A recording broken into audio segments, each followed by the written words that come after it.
जय हिंद दोस्तों, मैं रवि रंजन राज राजेश इंस्टीट्यूट के यूट्यूब चैनल पर आप सभी का स्वागत है।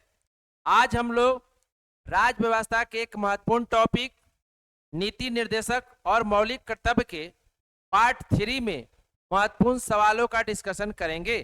तो आप लोग वीडियो में अंत तक बने रहेंगे, साथ ही साथ वीडियो को ज़्यादा से ज़्यादा शेयर करें। आइए आज के पहले सवाल को देखते हैं। देखेंगे आज का पहला सवाल है, संविधान के अनुच्छेद 47 में निम्नलिखित बातें वर्णित है। देखेंगे ऑप्शन ए है लोक स्वास्थ्य, ऑप्शन बी है पोषाहार, ऑप्शन सी है जीवन स्तर और ऑप्शन डी है मद्य निषेध। देखेंगे यहां से खुद शुरू होता है। ऑप्शन ए में है केवल डी, ऑप्शन बी में है ए सी एंड डी, ऑप्शन सी में है ए बी एंड सी और ऑप्शन डी में सभी। तो देखेंगे इसका आंसर हो जाएगा सभी। संविधान के अनुच्छेद 47 में वर्णित है कि सरकार लोक स्वास्थ्य, पोषाहार एवं जीवन स्तर एवं सार्वजनिक स्थल पर मादक पदार्थों के सेवन एवं बिक्री पर प्रतिबंध लगाएगा। इसलिए आपका आंसर हो जाएगा सभी। आइए आज के दूसरे नंबर सवाल को देखते हैं। देखेंगे दूसरे नंबर सवाल है, वर्तमान में संविधान में मौलिक कर्तव्य की संख्या कितनी है? वर्तमान में संविधान में मौलिक कर्तव्य की संख्या कितना है? ऑप्शन ए है 10, ऑप्शन बी है 11, ऑप्शन सी है 15 और ऑप्शन डी है 7। तो देखेंगे इसका आंसर हो जाएगा 11। देखेंगे मूल संविधान में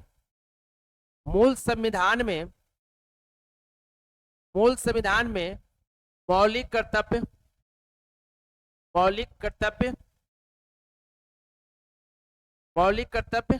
नहीं था। देखेंगे मूल संविधान में एक भी मौलिक कर्तव्य का वर्णन नहीं था। देखेंगे 42वें अमेंडमेंट के द्वारा 1976 में 10 मौलिक कर्तव्य जोड़े गए। 10 मौलिक कर्तव्य जोड़े गए। देखेंगे किस समिति के अनुशंसा पर? तो सरदार स्वर्ण सिंह की सिफारिश पर, सरदार स्वर्ण सिंह समिति के सिफारिश पर मौलिक कर्तव्य को जोड़ा गया। देखेंगे 86वें संविधान संशोधन के द्वारा 2002 में 11वां मौलिक कर्तव्य जोड़े गए। 11वां मौलिक कर्तव्य था 6 से 14 वर्ष के बच्चे को अभिभावक अनिवार्य रूप से विद्यालय भेजेंगे। इस तरह से वर्तमान में मौलिक कर्तव्य कितना है? 11। 11वां कब जोड़ा गया था? 86वें अमेंडमेंट के द्वारा 2002 में जोड़ा गया। तो आइए आज के तीसरे नंबर सवाल को देखते हैं। देखेंगे तीसरा नंबर सवाल आपके सामने है, नीचे दिए गए विकल्पों में से कौन सा मौलिक कर्तव्य नहीं है? देखेंगे नीचे दिए गए विकल्पों में से कौन सा मौलिक कर्तव्य नहीं है? तो देखेंगे ऑप्शन ए है प्राकृतिक पर्यावरण एवं वन्य जीव संरक्षण, ऑप्शन बी है राष्ट्रीय महत्व के स्थानों और स्मारकों की रक्षा करना, ऑप्शन सी है सार्वजनिक संपत्ति को सुरक्षित रखें और हिंसा से दूर रहें, ऑप्शन डी है वैज्ञानिक दृष्टिकोण, मानववाद और ज्ञानार्जन तथा सुधार की भावना की विकास करें। तो देखेंगे कौन मौलिक कर्तव्य नहीं है। तो आप लोग भी कमेंट बॉक्स में बताएंगे इसका आंसर क्या होगा। तो देखेंगे इसका आंसर हो जाएगा राष्ट्रीय महत्व के स्थानों और स्मारकों की रक्षा करें। देखेंगे यह नीति निर्देशक तत्व है और इसका वर्णन संविधान के अनुच्छेद 49 में है और जो ऑप्शन है वह मौलिक कर्तव्य के अंतर्गत आते हैं। आइए आज के चौथे नंबर सवाल को देखते हैं। देखेंगे चौथा नंबर सवाल है, निम्नलिखित में से कौन सा राज्य के नीति निर्देशक तत्वों में निहित है? कौन सा राज्य के नीति निर्देशक तत्वों में निहित है? देखेंगे ऑप्शन ए है अपराधियों के लिए दो सीधी के संबंध में संरक्षण। ऑप्शन बी है प्राण एवं दैहिक स्वतंत्रता का संरक्षण। ऑप्शन सी है अल्पसंख्यक वर्गों के हितों का संरक्षण। ऑप्शन डी है पुरुषों और स्त्रियों दोनों का समान कार्य के लिए समान वेतन। देखेंगे अपराधियों के लिए दो सीधी के संबंध में संरक्षण, यह जो है फंडामेंटल राइट है जिसका वर्णन संविधान के अनुच्छेद 20 में है। प्राण एवं दैहिक स्वतंत्रता, यह भी फंडामेंटल राइट है जिसका वर्णन संविधान के अनुच्छेद 21 में है। अल्पसंख्यक वर्गों के हितों का संरक्षण, अल्पसंख्यक वर्ग की बात कर रहा है तो इसका वर्णन अनुच्छेद 29 और 30 में है, यह भी फंडामेंटल राइट है। आंसर हो जाएगा डी, पुरुषों और स्त्रियों दोनों का समान कार्य के लिए समान वेतन। देखेंगे यह नीति निर्देशक तत्व के अंतर्गत आता है और इसका वर्णन जो है देखेंगे संविधान के अनुच्छेद 39 डी में समान कार्य के लिए समान वेतन का वर्णन 39 डी में है। तो आइए आज के 5वें नंबर सवाल को देखते हैं। देखेंगे 5वें नंबर सवाल है, निम्न में कौन संविधान में 11वें मौलिक कर्तव्य के रूप में जोड़ा गया। देखेंगे ऑप्शन ए है सार्वजनिक संपत्ति को संरक्षित रखें और हिंसा से दूर रहें। ऑप्शन बी है 6 वर्ष की आयु से 14 वर्ष की आयु के बच्चों को संरक्षक शिक्षा का अवसर दे, प्राकृतिक पर्यावरण वन जीव की रक्षा करे और उसका समर्थन करे। सभी कर 11वें मौलिक कर्तव्य। तो देखेंगे 6 से 14 वर्ष के बच्चे की आयु के बच्चों को संरक्षक यानी पिता शिक्षा का अवसर प्रदान करे, इसे 86वें संविधान संशोधन द्वारा 2002 में जोड़ा गया। आपका आंसर हो जाएगा बी। आइए आज के 6ठे नंबर सवाल को देखते हैं। देखेंगे 6ठा नंबर सवाल कहता है, नीति निर्देशक तत्व का संविधान का आत्मा निम्न में से किसने कहा। नीति निर्देशक तत्व को संविधान का आत्मा निम्न में से किसने कहा। ऑप्शन ए है केटी शाह, ऑप्शन है जी ऑस्टिन, ऑप्शन सी है आइवर जेनिंग्स, ऑप्शन डी है भीमराव अंबेडकर। आप लोग भी कमेंट बॉक्स में आंसर बताएंगे। नीति निर्देशक तत्व को संविधान का आत्मा किसने कहा। तो देखेंगे नीति निर्देशक तत्व के संबंध में जी ऑस्टिन ने नीति निर्देशक तत्व के महत्व को देखते हुए उसने आत्मा कहा। देखेंगे केटी शाह नीति निर्देशक तत्व को यानी डीपीएसपी को इन्होंने कहा था यह पोस्ट डेटेड चेक है, यानी एक ऐसा चेक है जिसे भविष्य में पूरा किया जाएगा, इसका कोई गारंटी नहीं है, केटी शाह ने कहा था। देखेंगे आइवर जेनिंग्स ने दो बातों कहा था। इन्होंने कहा था कि भारत का संविधान विश्व में सबसे बड़ा संविधान है, विश्व में सबसे बड़ा संविधान है, और उन्होंने संविधान के संबंध में उन्होंने एक और बोला था, जो भारत का संविधान जो है वकीलों के लिए स्वर्ग है। ध्यान रखेंगे उन्होंने कहा था कि भारत का संविधान वकीलों के लिए स्वर्ग है। भीमराव अंबेडकर ने संविधान के अनुच्छेद 32 को आत्मा एवं हृदय, उन्होंने आत्मा और हृदय अनुच्छेद 32 को कहा था, हार्ट एंड सोल। आइए आज के 6ठे नंबर सवाल को देखते हैं। 7वें नंबर सवाल को देखते हैं। देखेंगे 7वें नंबर सवाल आपके सामने है, संविधान निम्न में से किसके शोषण के विरुद्ध अधिकार स्वीकृत करता है। सही उत्तर चुने। बच्चों के, स्त्रियों के, जनजातियों के, दलितों के। आप बताएंगे इसका आंसर क्या होगा। ऑप्शन ए है केवल A and B, option B है केवल A and C, option C है A B and C, option D है बी सी एंड डी। तो देखेंगे भारत का संविधान जो है बच्चों के और स्त्रियों के शोषण को स्वीकृत करता है। आंसर हो जाएगा ए। तो आइए आज के 8वें नंबर सवाल को देखते हैं। निम्नलिखित में से कौन सा अनुच्छेद गायों, बछड़ों तथा अन्य दुधारू पशुओं के वध पर प्रतिबंध लगाता है? देखेंगे ऑप्शन है अनुच्छेद 46, ऑप्शन बी है अनुच्छेद 47, ऑप्शन सी है अनुच्छेद 48 और ऑप्शन डी है अनुच्छेद 48 का क। तो देखेंगे गायों, दुधारू पशुओं, बछड़ों को वध को प्रतिबंधित करता है संविधान का अनुच्छेद 48। देखेंगे अनुच्छेद 46 जो है अनुसूचित जाति एवं अनुसूचित जनजाति के कल्याण के लिए, अनुसूचित जाति जनजाति के उत्थान के लिए राज कानून बनाएगा, उसका वर्णन करता है। देखेंगे अनुच्छेद 47 लोक स्वास्थ्य,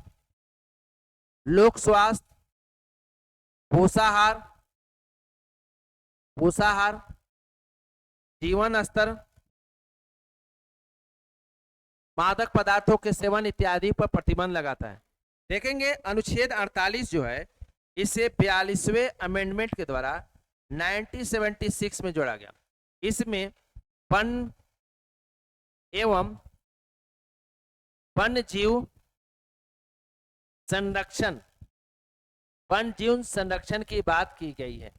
तो आइए आज के 9 नंबर सवाल को देखते हैं। देखेंगे 9 नंबर सवाल है, वर्तमान में स्त्रियों को सवैतनिक प्रसूति अवकाश की अवधि निम्न है। ऑप्शन ए है 12 सप्ताह, ऑप्शन बी है 15 सप्ताह, ऑप्शन सी है 26 सप्ताह और ऑप्शन डी है 30 सप्ताह। तो देखेंगे इसका आंसर हो जाएगा 26 सप्ताह। देखेंगे भारत सरकार के द्वारा वर्ष 2017 में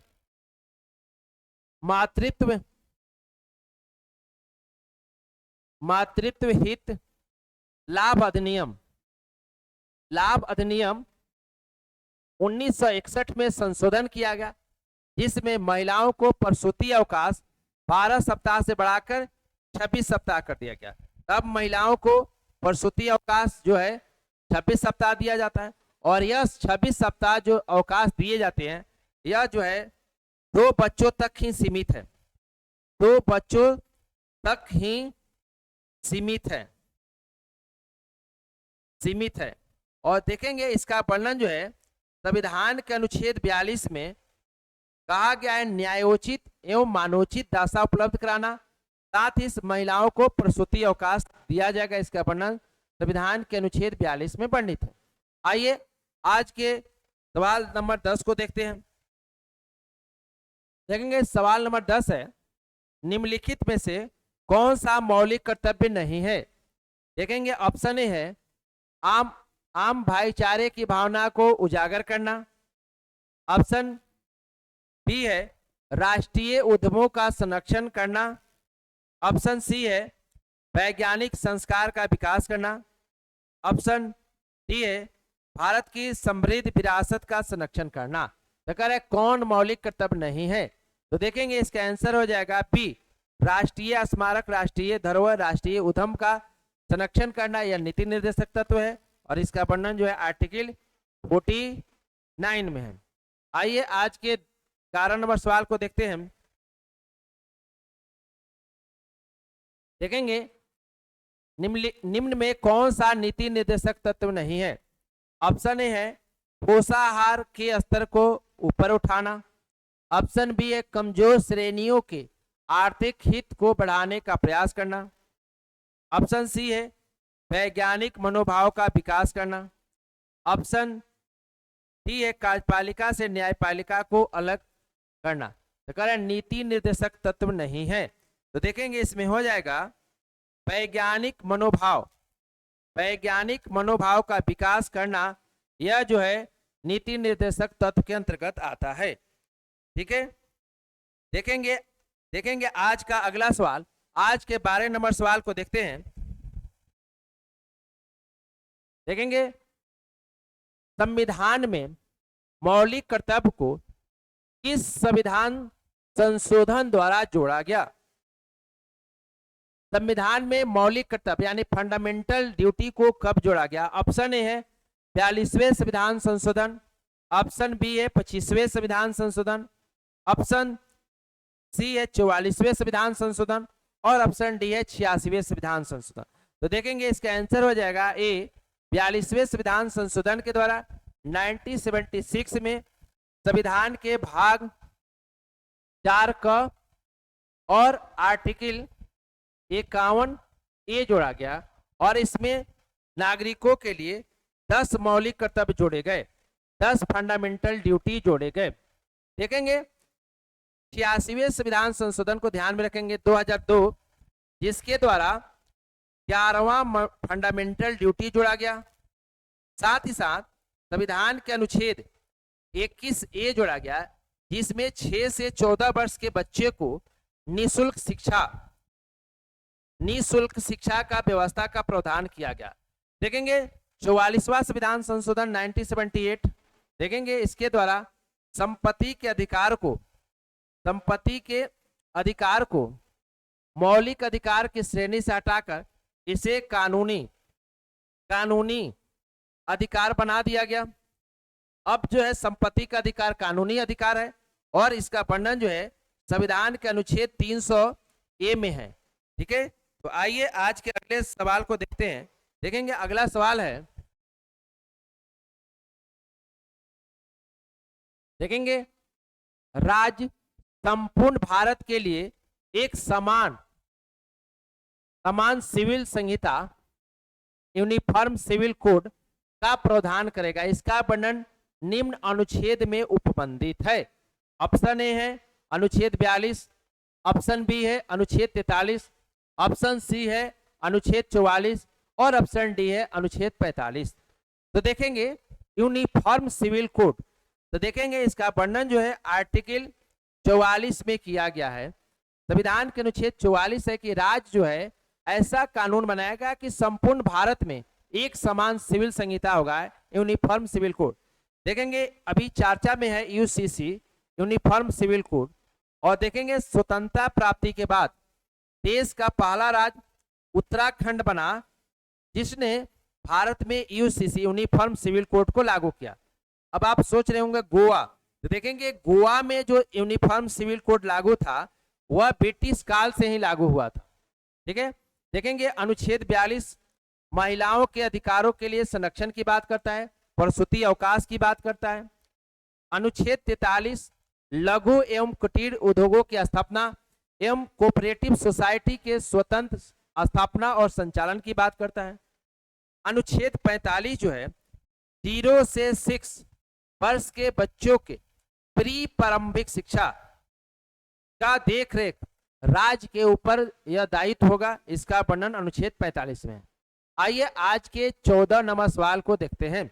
देखेंगे आज का 14 नंबर सवाल है, कांग्रेस के किस अधिवेशन में न्यायपालिका तथा कार्यपालिका को पृथक करने की मांग की गई? ऑप्शन ए है मुंबई अधिवेशन 1985, ऑप्शन बी है कोलकाता अधिवेशन 1986, ऑप्शन सी है कोलकाता अधिवेशन 1990 और ऑप्शन डी है लाहौर अधिवेशन 1929। तो देखेंगे आंसर हो जाएगा कोलकाता अधिवेशन 1986 में न्यायपालिका तथा कार्यपालिका को पृथक करने की मांग की गई। देखेंगे अब बात करते हैं मुंबई अधिवेशन। देखेंगे कांग्रेस का जो है स्थापना 1885 में हुआ था और प्रथम अधिवेशन हुए थे। ऑप्शन ई है लाहौर अधिवेशन 1929। देखेंगे लाहौर अधिवेशन में पूर्ण स्वराज की मांग की गई थी। पूर्ण स्वराज की मांग 1929 में कांग्रेस के लाहौर अधिवेशन में की गई थी, जिसकी अध्यक्षता पंडित जवाहरलाल नेहरू ने किए थे। आइए आज के 15 नंबर सवाल को देखते हैं। देखेंगे 15 नंबर सवाल है, 42वें संविधान संशोधन के द्वारा संविधान में कितने मौलिक कर्तव्य जोड़े गए? ऑप्शन ए है 7, ऑप्शन बी है 6, ऑप्शन सी है 10 और ऑप्शन डी है 11। देखेंगे इसका आंसर हो जाएगा सी 10। आइए आज के 16 नंबर सवाल को देखते हैं। देखेंगे अनुच्छेद 45 में वर्णित विषयों के संबंध में कौन सा कथन सत्य है? देखेंगे ऑप्शन ए है राज्य प्रारंभिक बाल अवस्था में देखभाल और बच्चों की शिक्षा के लिए प्रयास करेगा। ऑप्शन बी है 6 से 14 वर्ष 6 से 14 वर्ष तक के बालकों के लिए निःशुल्क और अनिवार्य शिक्षा का वर्णन है। ऑप्शन सी है जन्म से लेकर 14 वर्ष तक के बालकों के लिए निःशुल्क और अनिवार्य शिक्षा का व्यवस्था करेगा। और ऑप्शन डी उपरोक्त में से सभी।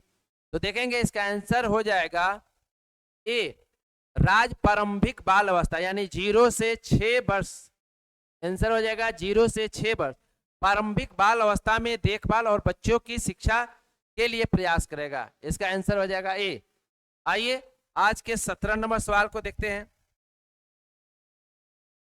17 नंबर सवाल है राज्य का प्रत्येक नागरिक चाहे वह स्त्री हो या पुरुष समान कार्य के लिए समान वेतन का प्रावधान करेगा, निम्न में से किस अनुच्छेद में वर्णित है। देखेंगे ऑप्शन है अनुच्छेद 39 का क, देखेंगे ऑप्शन बी है अनुच्छेद 39 का ख, ऑप्शन सी है 39 का ग और ऑप्शन डी है 39 का घ। तो देखेंगे इसका आंसर हो जाएगा 39 का घ, समान कार्य के लिए समान वेतन का वर्णन है। देखेंगे 39 का क में जो है समान न्याय एवं निःशुल्क विधि सहायता का वर्णन करता है।